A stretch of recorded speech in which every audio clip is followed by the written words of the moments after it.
হুজুর, ও হুজুর, আপনার সাথে একটু কথা ছিল। আমার ডাকতেছো নাকি বাবু? দাঁড়াও, আসতেছি। আমার স্বামী তো মরার আগে আমার কাছে কিছু খাবার খেতে চাইছিল। সেই খাবারগুলোকে এখন কোনো মসজিদ কিংবা মাদ্রাসার হুজুর দিয়ে খাওয়ানো যাবে কিনা? আরে মা, অবশ্যই খাওয়ানো যাবে। তাহলে হুজুর, আমাদের বাড়িতে আজকে আপনার দাওয়াত থাকলো। মাশাআল্লাহ মাশাআল্লাহ, আলহামদুলিল্লাহ আলহামদুলিল্লাহ, আল্লাহ তোকে ভালো রাখুক। মা, পরে আসবা না। হুজুর আসেন, খাবার দাবার রেডি করো, নামাজে যাওয়া লাগবে। তাহলে হুজুর শুরু করেন।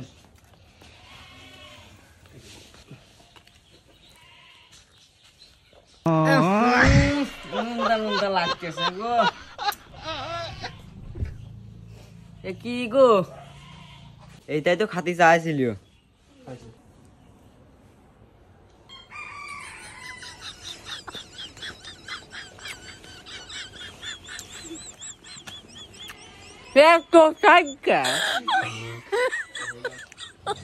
না, কিছু তো হইল না।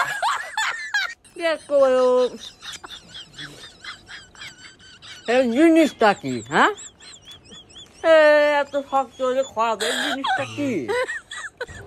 হ্যাঁ গো, তোমার স্বামী কি খাতে চাইছিল যে রাবার মতো বলেও না, সেরেও না, তা বাইনেও যায় না, কিছু বুঝিনি। আমার একটু খুলে কল তো দেই কি। আমার স্বামী মরার আগে সৈত করেছিলাম যে তুমি কি খাবা, তে কইছিল যে একটু মুইতে শরবত বানা দিস। আরো সৈত করেছিলাম কি খাবা, তে কইছিল যে ঘোড়ার লাইনার পিস্টন খাবা। নরেশের ঘোড়া মরেছিল, তা কাটিয়ে এনে ফ্রিজে থিয়ে দিছিলাম।